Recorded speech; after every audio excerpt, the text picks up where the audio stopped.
नमस्कार दोस्तों और नमस्कार बच्चों, सभी के लिए नमस्कार। आज हम कक्षा 10 का गणित पढ़ेंगे। जो पाठ पाठ का नाम है 8 पाठ का नाम है त्रिकोणमिति। त्रिकोणमिति के बारे में चर्चा करेंगे, उसके बाद और बताएंगे। त्रिकोणमिति किसे कहते हैं? त्रिकोणमिति उसे कहते हैं कि त्रिकोण, पहले त्रिकोण कितने शब्द से मिलकर बना है? त्रिकोणमिति, त्रिकोणमिति दो शब्दों से मिलकर बना है। दो शब्दों से मिलकर बना है। ठीक है बच्चों, पहला होगा त्रिकोण। त्रिकोण अधन मिति। त्रिकोण का अर्थ होता है, त्रिकोण का अर्थ होता है तीन कोण वाले त्रिभुज। तीन कोण वाले आकृति, ठीक है। तीन कोण वाले आकृति को त्रिकोण कहा जाता है, जिसमें तीन कोण हो। जैसे कोई भी हो आकृति, तीन कोण वाले आकृति त्रिभुज होती है। क्या होती है? त्रिभुज होती है। तीन कोण वाली आकृति क्या होती है? त्रिभुज होती है। तो त्रिकोण का अर्थ हो गया। मिति का मतलब होता है, मिति का अर्थ होता है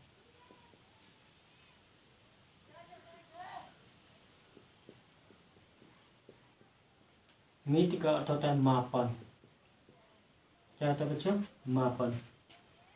तो होगा हमारा कि त्रिभुज के, अतः लिख देंगे, इसका परिभाषा डेफिनेशन निकलेगा त्रिकोणमिति का।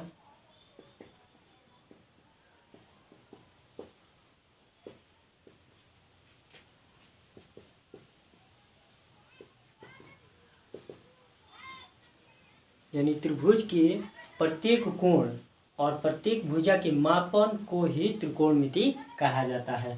क्या बोलेंगे हम? त्रिभुज के प्रत्येक कोण तथा प्रत्येक भुजा के मापन को त्रिकोणमिति कहते हैं। मिति कहते हैं। ठीक है बच्चों, तो हम जानते हैं कि त्रिकोणमिति के अनुपात क्या होता है, इसके बारे में तो समझेंगे पहले। तो सबसे ज्यादा त्रिकोणमिति की तो परिभाषा लिखवा दी कि त्रिकोणमिति किसे कहते हैं। ठीक है बच्चों, अब देखते हैं कि त्रिभुज के प्रत्येक कोण तथा प्रत्येक भुजा के मापन को त्रिकोणमिति कहते हैं। जैसे ये त्रिभुज हो गया, ठीक है। ये कितना डिग्री पर बना है, ये कितना डिग्री पर बना है, ये कितना डिग्री पर बना है। यानी कि भुजा की भी मापन दे देगा और लंबाई की भी नापने कह देगा। ये भुजा और लंबाई दोनों एक ही में आते हैं जो त्रिभुज में रहता है। और कोण के देगा, एक का 30 दिया है तो एक का 60 दे देगा। जैसे टोटल मिलाकर हमारा कुल टोटल होना चाहिए 180। ठीक है, इस तरह से। ठीक है बच्चों, तो यहाँ पर हमें देखा जाता है कि सबसे ज़्यादा त्रिकोणमिति का अधिकतर समकोण पर लिया जाता है। ठीक है बच्चों, ऊंचाई और दूरी ज्ञात करना है हमारा। अब देखते हैं त्रिकोणमिति अनुपात किसे कहते हैं। ठीक है बच्चों,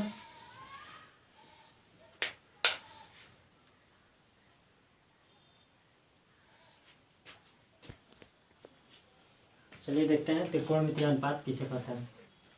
यानी कि एक त्रिभुज एक समकोण त्रिभुज हो, एक समकोण त्रिभुज हो तो एक कोण क्या हो जाएगा हमारा 90 अंश होगा। एक कोण 90 अंश दिया है तो शेष दो न्यून कोणों के अनुपात को त्रिकोणमितीय अनुपात कहते हैं। त्रिकोणमितीय अनुपात कहते हैं। ठीक है, कैसे एक समकोण दिया है जो कितना अंश का है 90 डिग्री का है। यह है हमारा 90 डिग्री। ठीक है, ए बी सी जो कोण दिया है क्या, शेष दो न्यून कोणों के अनुपात को ही क्या कहते हैं, मतलब कि एक 90 अंश के दिया है तो शेष दो कोण ले जाए, इसका कोण और ये कोण ले लें तो इसको क्या कहेंगे त्रिकोणमितीय अनुपात कहते हैं। ठीक है, तो न्यून कोण किसे कहते हैं, जो कोण 90 अंश से कम हो उसे क्या कहते हैं न्यून कोण कहते हैं। यहाँ पर 90 अंश दिया है तो यहाँ पर कितना होना चाहिए, जैसे मान के चलिए 65 दिया, कितना 65, तो यहाँ पर कितना होगा बता सकते हैं, बताइए तो कितना होगा 25 अंश हो जाएगा। टोटल जोड़िए 65, 25 और 90, ठीक है, तो 180 आ रहा है, 5 5 10 और 6 2 8 9 8 17 1 18 180, यानी 25 अंश है। टोटल कितना होना चाहिए हमारा 180 अंश है हो ये। ठीक है, चलिए देखते हैं त्रिकोणमितीय। चलिए अब देखते हैं त्रिकोणमिति कितने प्रकार के होते हैं। त्रिकोणमितीय अनुपात, त्रिकोणमितीय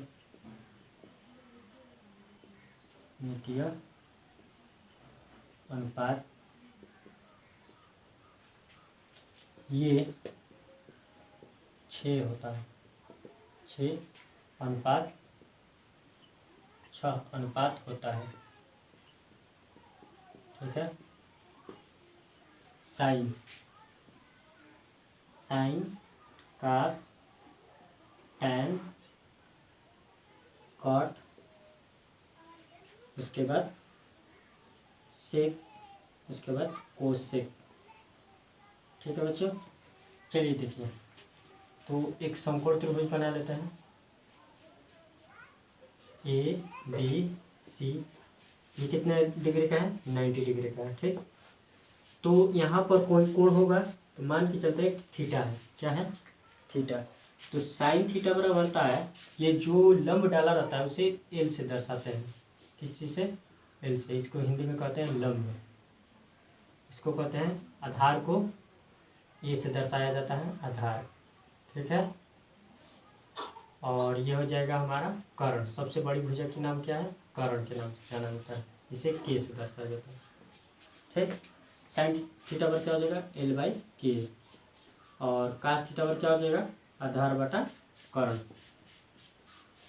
टाइन थीटा बराबर लंब बटा आधार होता है, लंब को एल से दर्शाएंगे आधार को ए से, काट थीटा पर ठीक इसका व्युत्क्रम हो जाएगा ए बाई एल होगा, और सेक का हो जाएगा, सबका थीटा बना है कौन इसलिए थीटा बनाएंगे, तो सेक थीटा पर क्या होता है हमारा कोण बटा आधार, और कोसेक थीटा पर क्या हो जाएगा कोण बटा लंब। ठीक है, इसे शॉर्ट ट्रिक में याद करने का होता है, शॉर्ट ट्रिक होता है, शॉर्ट ट्रिक होता है आपका लाल बटा कक्का,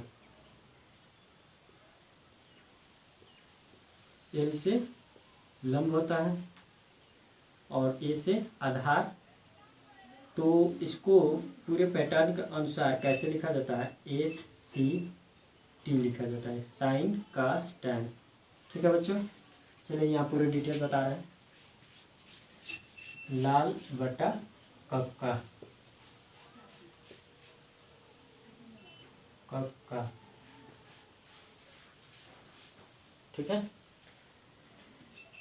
तो एस सी टी, एस का अर्थ होगा साइन और सी का अर्थ होगा कॉस, टी का क्या होगा टैन। ठीक है, और के का अर्थ होगा यहाँ पर भी ठीक इसके विपरीत, यानी कोशिक होता है का सी और उसके बाद एस सी हो जाएगा, C for Koshik, S for सेक और फिर सी फॉर कॉट हो जाएगा। ठीक है, थीटा नहीं रहेगा, ये तो शॉर्ट ट्रिक में बताया गया है। ठीक है, अब आगे चलते हैं, अब त्रिकोणमिति के व्युत्क्रम में संबंध बताएंगे। इतना हो गया ना बच्चों, चलिए आगे देखते हैं। इससे यह निष्कर्ष निकलता है, पहले नोट नंबर 1 लिखवा देते हैं नोट में। इससे यह निष्कर्ष निकलता है कि एक चलिए देखते हैं, एक समकोण त्रिभुज के एक नियम कोण के त्रिकोणमितीय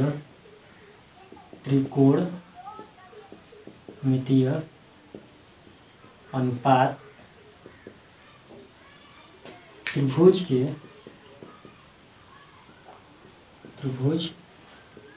के कोण और उसके सम्मुख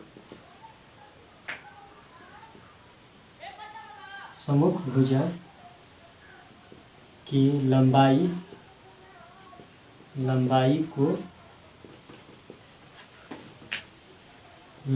को संबंध रखता है,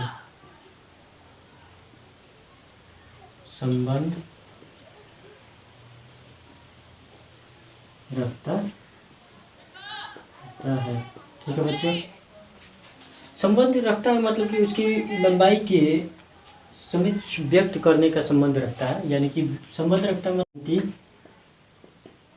त्रिकोणमितीय अनुपात के व्युत्क्रम में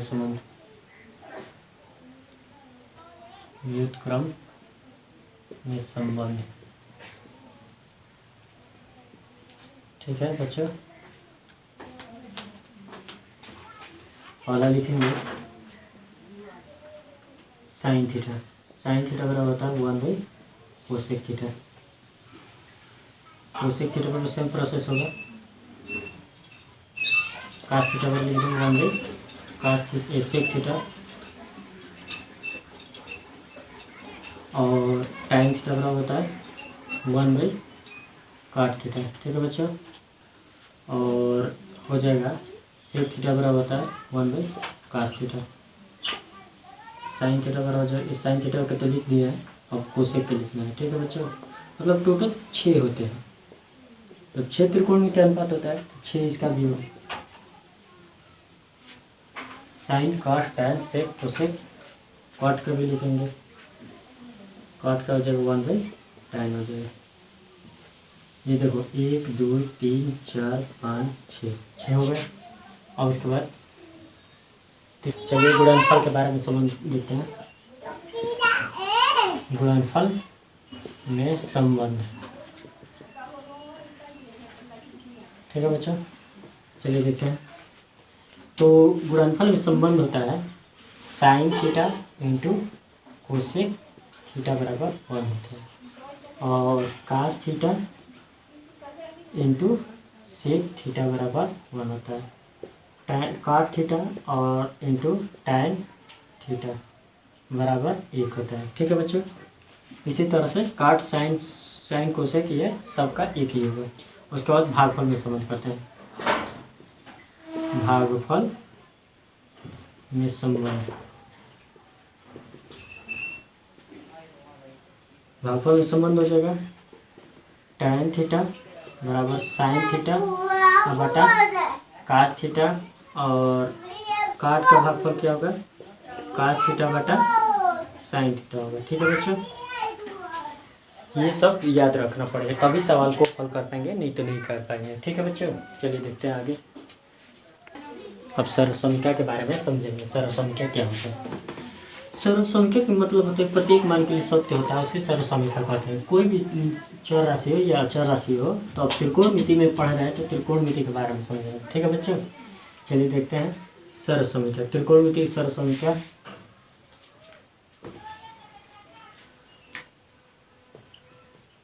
त्रिकोणमिति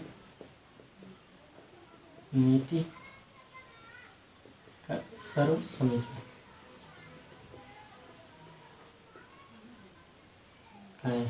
ये 3 प्रकार के होते हैं। पहला होता है sine square theta plus cos square theta बराबर 1 होता है। ठीक, और एक होता है सेक स्क्वायर थीटा बराबर 1 प्लस टाइन स्क्वायर थीटा। ठीक है बच्चों, और उसके बाद कोसेक स्क्वायर थीटा बराबर होता है 1 प्लस काट स्क्वायर थीटा। इसी से 6 प्रकार का बनता है। 6 बन जाएंगे कैसे, देखिए ये साइन स्क्वायर थीटा पहले दिया है, पहला दूसरा ये तीसरा है। तो पहला को साइन स्क्वायर थीटा बराबर दिया है प्लस कास स्क्वायर थीटा बराबर 1 दिया है। ठीक है बच्चों, ये साइन स्क्वायर थीटा है, इधर लेकर आएंगे तो माइनस हो जाएगा, प्लस में तो यानी क्या लिखेंगे, कास स्क्वायर थीटा बराबर जो 1 माइनस साइन स्क्वायर थीटा। यह भी सर्वसमीकरण का प्रयोग करके ही निकला। फिर इसके बाद इसी तरह से निकालेंगे, साइन स्क्वायर के थीटा निकालेंगे तो प्लस है, तो ये प्लस है तो इधर तो माइनस हो जाएगा, 1 माइनस कास स्क्वायर थीटा। ठीक है बच्चों, इसी तरह से 2 नंबर का भी है कि सेक स्क्वायर थीटा बराबर 1 प्लस टाइन स्क्वायर थीटा लिखा है। तो इसको भी कैसे लिखेंगे, ये प्लस में है तो इधर आएगा तो माइनस में हो जाएगा, यानी कि सेक स्क्वायर थीटा अब माइनस टाइन स्क्वायर थीटा हो जाएगा बराबर 1। या टाइन स्क्वायर थीटा बराबर हो जाएगा आपको कितना, सेक स्क्वायर थीटा और माइनस 1 है। तीसरा का इसी तरह से निकालेंगे। तीसरा क्या है, कोसेक स्क्वायर थीटा बराबर 1 प्लस काट स्क्वायर थीटा। ठीक है बच्चों, तो इसको इधर लेकर आ जाए तो कोसेक स्क्वायर थीटा और माइनस काट स्क्वायर थीटा बराबर 1 हो जाएगा। या इसको हम लिख सकते हैं कि काट स्क्वायर थीटा अब बराबर ये हो जाएगा कोसेक स्क्वायर थीटा माइनस 1 हो जाएगा। ठीक है बच्चों,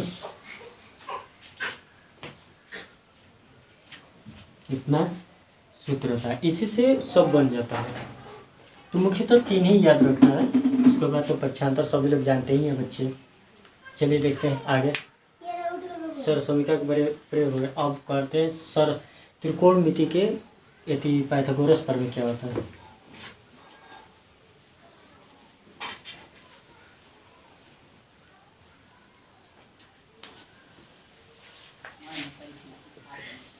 पाइथागोरस प्रमेय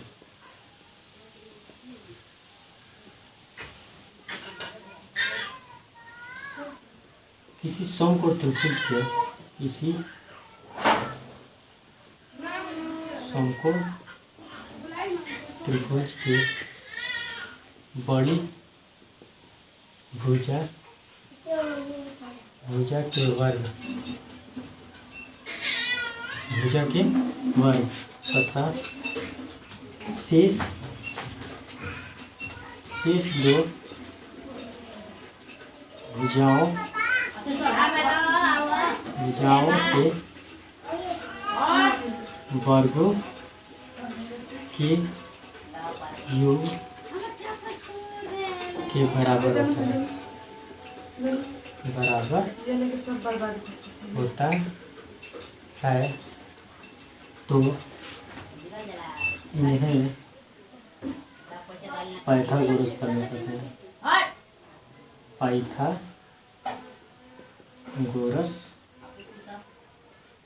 प्रमेय कहते हैं। ठीक है बच्चों, देखिए एक समकोण त्रिभुज हो गया,